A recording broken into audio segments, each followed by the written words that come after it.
Bem-vindos ao Casos de Sangue. Estou aqui hoje para falar de um caso bizarro, o caso de Horihashi. Como o entupimento de um encanamento levou à solução de uma série de crimes violentos. Muitos crimes, infelizmente, permanecem sem solução por várias razões.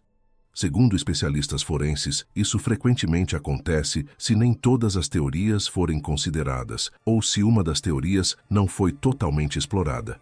Assim, famílias enlutadas às vezes nunca descobrem a razão do desaparecimento de um ente querido ou a causa de sua morte. No entanto, ocasionalmente, crimes são descobertos com o tempo, muitas vezes por puro acaso.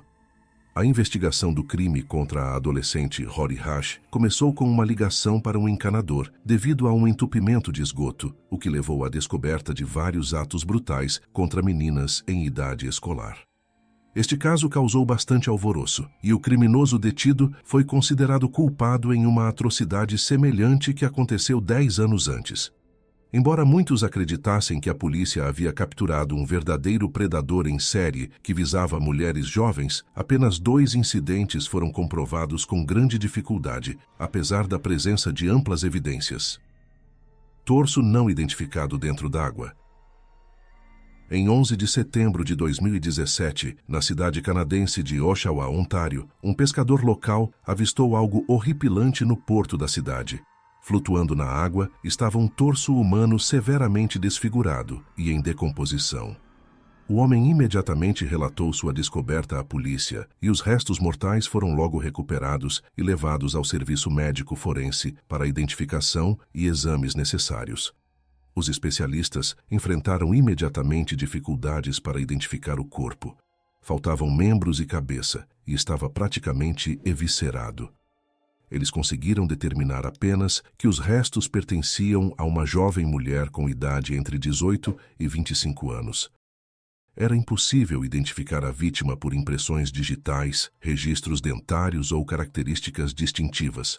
No entanto, um fragmento de uma tatuagem era visível no pescoço, mas era impossível distinguir o que representava devido ao estado avançado de decomposição. Havia apenas esperança para uma análise de DNA, mas nenhuma correspondência foi encontrada no banco de dados existente. Assim, as autoridades começaram a verificar os casos de todas as jovens mulheres que haviam desaparecido nos meses recentes. Apenas em novembro do mesmo ano, quase 2 meses após a terrível descoberta, foi estabelecido que o corpo pertencia a Horihashi, uma estudante do ensino médio de 18 anos que havia desaparecido em meados de agosto do mesmo ano, cerca de 1 mês antes de os restos serem encontrados. Na época de seu desaparecimento, a garota estava grávida. Ao longo de várias semanas, mergulhadores examinaram minuciosamente o porto e a costa adjacente do Lago Ontário, mas nenhuma outra parte do corpo, cabeça ou membros foram encontrados. Também era impossível determinar o tempo e a causa da morte. No entanto, os especialistas descobriram que o corpo tinha numerosas lesões graves infligidas enquanto ela ainda estava viva. Isso levou à suspeita de que a garota havia sido torturada por um longo período antes de sua vida ser tragicamente encerrada. O estranho vizinho. A história tomou um rumo inesperado 4 meses depois, quando no final de dezembro, a família Wood se mudou para a casa no número 19 da Macmillan Drive, Oshawa. Eles imediatamente notaram um estranho cheiro desagradável, mas seu vizinho do andar de baixo, um homem solteiro de 45 anos chamado Adam Strong, que vivia na outra metade da casa, garantiu que era apenas um pequeno problema de encanamento que ele consertaria em alguns dias. O vizinho tentou ser amigável e se comunicava de forma muito educada, mas havia algo inquietante e repulsivo nele. Quando a esposa de David lhe trouxe alguns biscoitos caseiros como gesto de boas-vindas, ele nem mesmo a deixou entrar em seu apartamento. Em vez disso, ele apenas saiu para o corredor, fechando a porta atrás de si. Ela conseguiu notar que seu espaço de vida estava em terrível desordem e o cheiro dentro era simplesmente nauseante. Adam pegou os biscoitos, agradeceu à nova vizinha e saiu apressadamente. Mais tarde, quando os vizinhos se cruzaram no quintal, ele se desculpou por não tê-la convidado para entrar, explicando que estava prestes a fazer uma reforma e que seu apartamento não estava em seu melhor estado no momento. Ele tentou novamente ser educado, mas estava visivelmente nervoso. Por vários dias, enquanto a família Wood se estabelecia, eles tentaram ignorar o cheiro, mas em 29 de dezembro, finalmente chamaram um encanador devido a um bloqueio no esgoto e ao cheiro intensificado. O problema parecia menor e facilmente corrigível, mas o que os trabalhadores descobriram nos canos chocou até mesmo especialistas forenses experientes.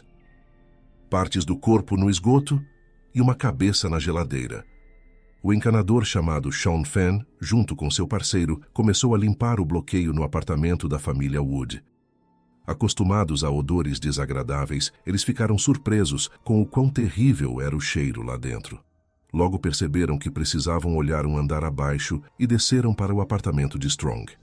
Relutantemente, o homem deixou os trabalhadores entrarem, se desculpando pela bagunça. O cheiro era ainda pior neste espaço, e quando os encanadores chegaram ao local do bloqueio no cano, o fedor se tornou insuportável. Sean mais tarde confessou que, em seus muitos anos de prática, ele nunca havia encontrado algo com um cheiro tão fétido. Mas uma descoberta ainda mais assustadora os aguardava quando decidiram limpar o cano. Neste momento, o já nervoso proprietário começou a se comportar de maneira ainda mais estranha. Ele não se afastava e continuava perguntando o que os trabalhadores iam fazer e quanto tempo levaria. Ele, mais tarde, justificou suas ações, dizendo que estava simplesmente curioso, pois nunca tinha visto esse processo antes. Os especialistas tentaram ignorar as ações e perguntas de Adam, mas logo extraíram mais de 10 quilos de carne emaranhada, com cabelos longos e fragmentos de ossos dos canos. Sean ficou horrorizado quando viu dedos humanos desfigurados e parcialmente decompostos entre tudo aquilo. O proprietário do apartamento fez uma cara surpresa, dizendo que nunca tinha visto nada mais nojento em sua vida, e então perguntou aos encanadores se eles tinham alguma ideia de como tudo aquilo poderia ter acabado no cano de esgoto. Fenn não quis especular e decidiu chamar imediatamente a polícia para resolver tudo. Ele relatou a horrível descoberta, observando que muito provavelmente havia encontrado restos humanos, forneceu o endereço e esperou que as autoridades chegassem, certificando-se de que Adam não tocasse em nada ou tentasse se livrar de qualquer evidência. Os policiais que chegaram imediatamente entenderam que Sean estava certo e que, de fato, carne humana havia sido extraída dos canos. Quando decidiram falar com o proprietário, esperavam ouvir qualquer tipo de invenção como desculpa, mas o homem, em vez disso, abaixou a cabeça e confirmou que os restos do corpo de uma mulher haviam ficado presos no cano e que, se a polícia quisesse outras partes, elas estavam no congelador de sua geladeira. No freezer, eles encontraram uma cabeça decepada de uma jovem mulher, embalada em um saco plástico junto com fragmentos de membros, obviamente aqueles que não podiam ser jogados no vaso sanitário. A casa em si era um verdadeiro lixão, onde parecia que ninguém jamais havia limpado. A cozinha estava empilhada com pratos sujos, com restos de comida podre, lixo espalhado pelo chão, caixas de pizza vazias estavam espalhadas por todo lado, e entre todos esses detritos havia numerosas revistas de conteúdo adulto específico sadomasoquista. Também foram encontrados no apartamento brinquedos íntimos, mordaças, chicotes, algemas e dispositivos especiais para amarrar e pendurar. Quem é Adam Strong? O Sr. Strong foi imediatamente preso e levado à delegacia para interrogatório. A polícia ficou perplexa, pois este homem nunca havia tido problemas com a lei antes e não estava em seu radar. Não havia nada contra ele. Ele morava no número 19 da Macmillan Drive, em Oshawa, há mais de 10 anos, desde o início de 2007, e nenhum de seus vizinhos anteriores jamais havia reclamado dele. Adam Strong nasceu em 1972 na pequena cidade de Cornwall, localizada no condado de Stormont, Ontário. Há muito pouca informação sobre sua família e primeiros anos. Ele era solteiro e não tinha filhos. Trabalhava como operador de estação em um posto de gasolina local e como segurança em um set de filmagem. Aqueles que o conheciam pessoalmente o descreviam como uma pessoa excêntrica e peculiar que pensava ser mais inteligente que os outros. Ele adorava discutir e provar seu ponto até que os outros concordassem, mas, no geral, não era conhecido por ser confrontador. Ao revisar o conteúdo das páginas pessoais de Adam nas redes sociais, as autoridades concluíram que ele estava seriamente interessado em práticas de sadomasoquismo. Ele não escondia suas inclinações e falava abertamente sobre isso, postando fotos e vídeos relacionados. Ele nunca teve uma companheira constante, mas algumas de suas ex-parceiras alegaram que Strong era um verdadeiro sádico e a submetia a torturas íntimas, o que acabou levando à separação. Outro hobby peculiar dele era escrever resenhas e feedbacks sobre filmes e revistas adultas. Claramente, assistir a tais materiais era como Adam passava todo o seu tempo livre. Externamente, ele não parecia ser um criminoso. Ele se comportava de maneira calma e composta. Casa dos Horrores no número 19 da Macmillan Drive. A residência de Strong foi isolada e vigiada como uma cena de crime. Uma inspeção inicial superficial sugeriu que havia muito trabalho pela frente e que novas descobertas poderiam chocar tanto quanto a cabeça encontrada na geladeira. Notavelmente, combinando com as evidências encontradas, as autoridades imediatamente especularam que a cabeça, membros e carne descobertos dos canos poderiam pertencer a Rory Hash, cujo torso foi retirado de um corpo d'água 4 meses antes. Esta especulação foi apoiada por uma tatuagem no pescoço e a análise de DNA dissipou quaisquer últimas dúvidas. Roupas e sapatos manchados de sangue de uma jovem mulher foram encontrados escondidos em vários cômodos, entre pilhas de lixo na casa de Adam. Traços de sangue também foram encontrados na cama no quarto, que se revelou pertencer à estudante desaparecida. Além disso, havia respingos de sangue dela nas paredes, móveis e até no teto do quarto. A cozinha estava equipada com uma verdadeira mesa de dissecação, na qual o suspeito provavelmente desmembrou e eviscerou a garota.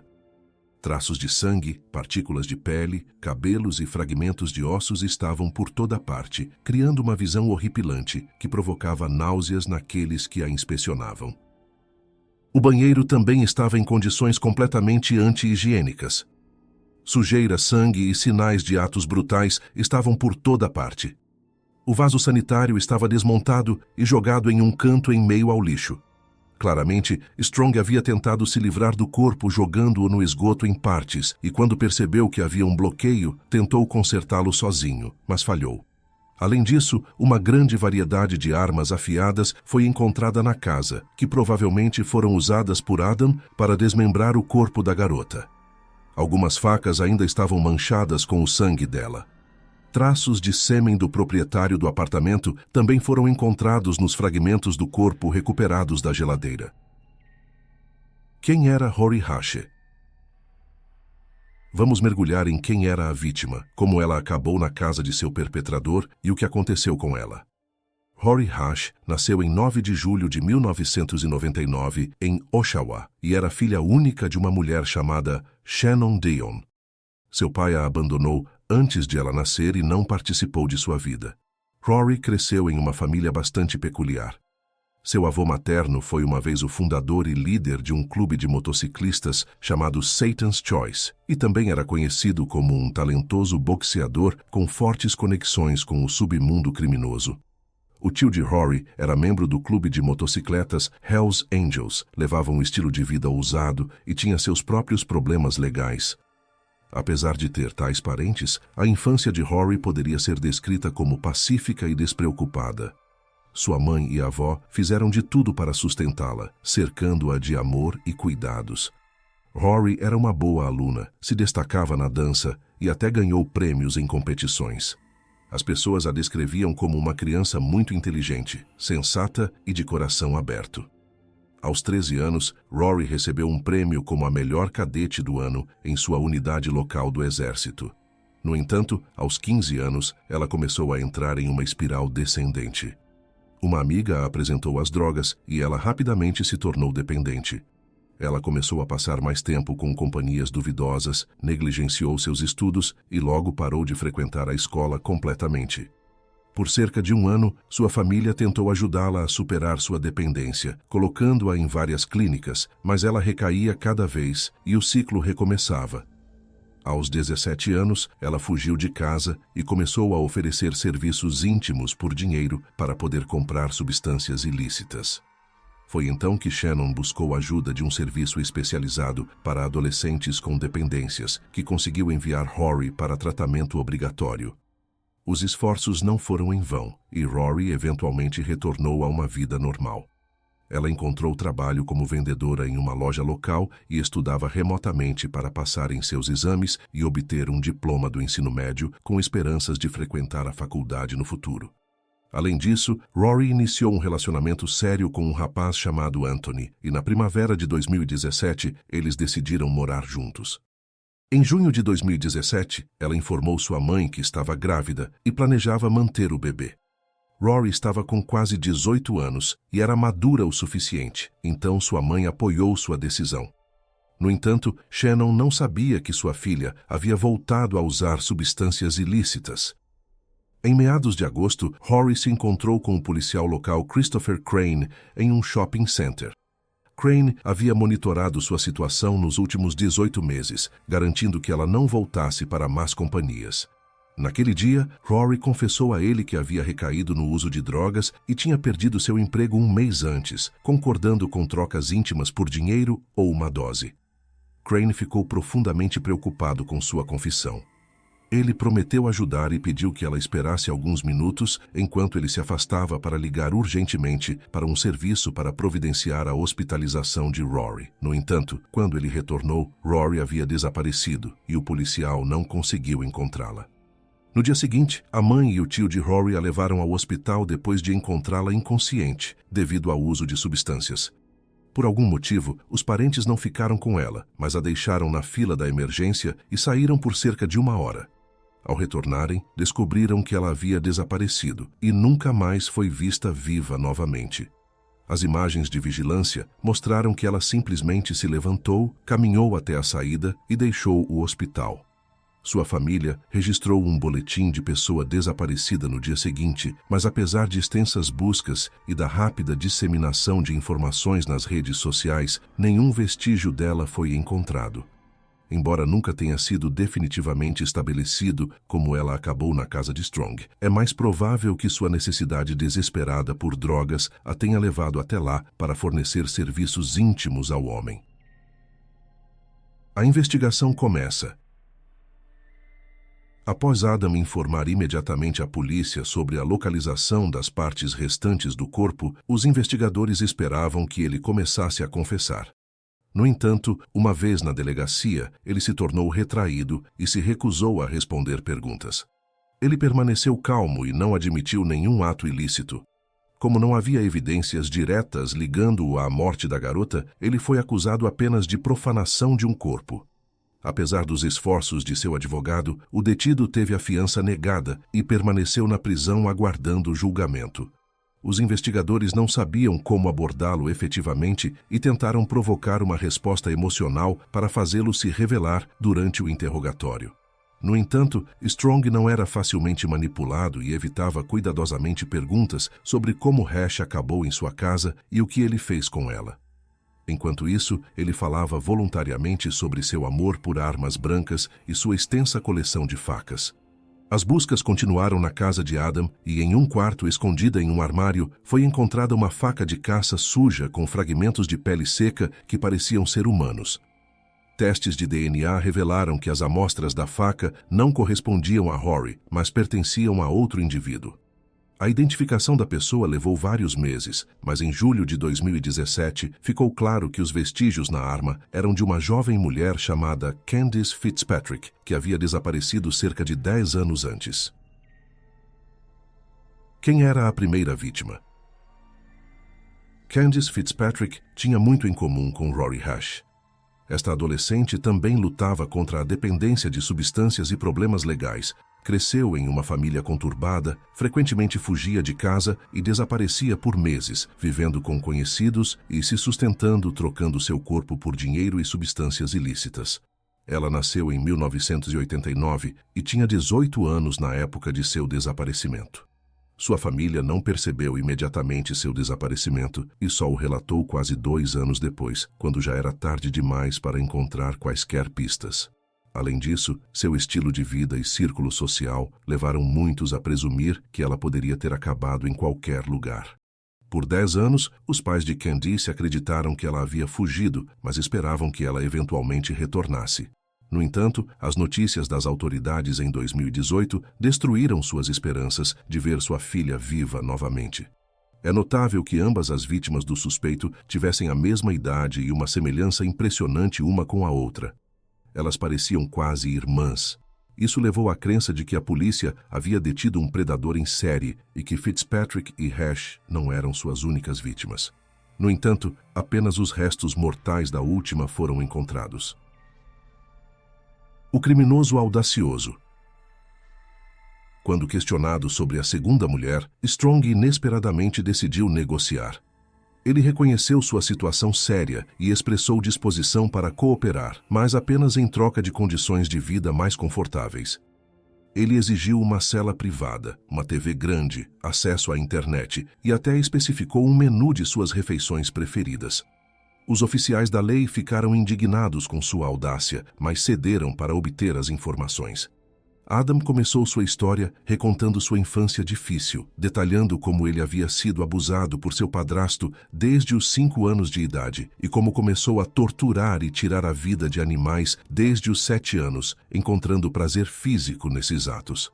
Ele também discutiu suas preferências íntimas e lamentou sua incapacidade de encontrar uma mulher que compartilhasse seus interesses nessa área. Quando a conversa se voltou para Rory, ele descreveu em detalhes e com aparente prazer como a havia desmembrado, expressando arrependimento de que seu encanamento o tinha falhado. No entanto, a polícia não conseguiu obter uma confissão sobre a morte dela. Strong insistiu que a mulher havia morrido de overdose e ele apenas havia se livrado do corpo. Quando Strong foi questionado pela primeira vez sobre Candice, ele ficou bastante surpreso, dado que já fazia 10 anos.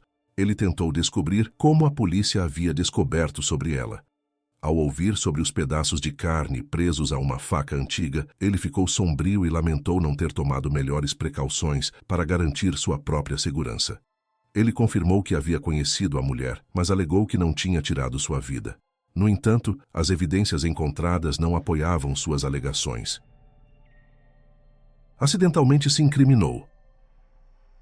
Na tentativa de evocar algum semblante de simpatia ou remorso, a polícia o informou que Rory estava grávida no momento de sua morte. No entanto, Adam negou veementemente isso. Um detetive observou que a gravidez estava em seus estágios iniciais, então poderia não ter sido visivelmente notável, mas o criminoso insistiu que teria notado. Neste momento, os investigadores perceberam que Strong argumentaria indefinidamente para provar seu ponto, então decidiram provocá-lo para que revelasse mais do que pretendia. Eles insistiram que a vítima estava grávida e ele tentou provar o contrário, alegando que a havia examinado pessoalmente e até segurado seus órgãos reprodutivos em suas mãos e não havia nada lá. Preso em sua narrativa e lembrando profundamente do processo, ele começou a descrever os detalhes e suas sensações, mencionando como a carne era macia e quente e, em um ponto, ele até falou de sentir uma pulsação. Isso levou as autoridades a acreditar que a mulher ainda poderia estar viva naquele momento. Mais tarde, Adam tentou negar tudo, mas suas declarações haviam sido gravadas em câmera e foram apresentadas no tribunal. Ele não revelou o que havia feito com o corpo de Candice e seus restos nunca foram encontrados. Os detetives também não conseguiram descobrir sobre outras possíveis vítimas. Durante um dos últimos interrogatórios, Strong declarou indiferentemente: "Não sei se isso importa, mas eu gostaria que minhas condolências fossem transmitidas aos pais da garota." Julgamento e sentença. Os advogados do réu insistiram que seu cliente era mentalmente doente, incapaz de ser responsabilizado por suas ações e precisava de cuidados médicos. O tribunal enfrentou a questão de se ele estava são e poderia ser responsabilizado ou se realmente pertencia a uma instalação psiquiátrica em vez de uma prisão. No entanto, uma avaliação psiquiátrica determinou que, apesar de certos distúrbios, o homem estava ciente de suas ações e, portanto, poderia ser legalmente responsabilizado. O julgamento de Adam Strong começou em setembro de 2020, 3 anos após a morte de Rory e 12 anos após o desaparecimento de Candice. Ele foi acusado de 2 assassinatos, bem como de profanação dos restos mortais de Rory. Embora ele nunca tenha admitido sua culpa, as evidências encontradas em sua casa e suas confissões durante os interrogatórios não deixaram dúvidas sobre seu envolvimento nesses atos hediondos. 4 ex-parceiras de Adam também testemunharam, descrevendo sua crueldade e propensão à violência. De acordo com a promotoria, o réu atraiu ambas as mulheres para sua casa, prometendo-lhes dinheiro por serviços íntimos. Dadas suas preferências específicas e as evidências encontradas no corpo de Rory, ele imobilizou sua vítima, a atormentou por um longo período e provavelmente tirou sua vida durante o suplício, temendo que ela o denunciasse à polícia. Em 4 de setembro, um sinal de seu telefone celular foi detectado perto do porto da cidade, onde ele descartou o torso da vítima, esperando que fosse levado pela corrente. Em abril de 2021, Adam Strong foi considerado culpado de tirar as vidas de Candice Fitzpatrick e Rory Hache, bem como de profanar os restos mortais desta última. Ele foi condenado à prisão perpétua, sem possibilidade de liberdade condicional. O veredicto não perturbou particularmente o criminoso, que declarou em suas observações finais que sua cela na prisão era muito melhor e mais confortável do que suas condições de vida anteriores. 6 meses após sua sentença, Adam inesperadamente confessou a localização dos restos mortais da primeira vítima. Seguindo suas direções, a busca durou vários meses até que a polícia descobriu ossos humanos. Testes de DNA confirmaram que o esqueleto pertencia à jovem Fitzpatrick, o que foi oficialmente anunciado. Em conclusão, os investigadores estão quase certos de que pode haver mais vítimas no caso Strong, pelo menos mais uma mulher. Notavelmente, quando Adam foi trazido para seu interrogatório inicial, seus itens pessoais foram confiscados, entre os quais estava uma corrente com 3 anéis. Ele mais tarde pediu que este item fosse devolvido, observando que os anéis significavam muito para ele e ele não queria perdê-los. Subsequentemente, parentes de Rory e Candice identificaram 2 dos anéis como pertencentes às suas filhas, mas o terceiro anel permanece não identificado. Mas e vocês? O que pensam sobre o caso? Deixem seu like, se inscrevam no canal e ativem o sininho para serem notificados das próximas histórias que estão por vir. Obrigado por assistir e até a próxima.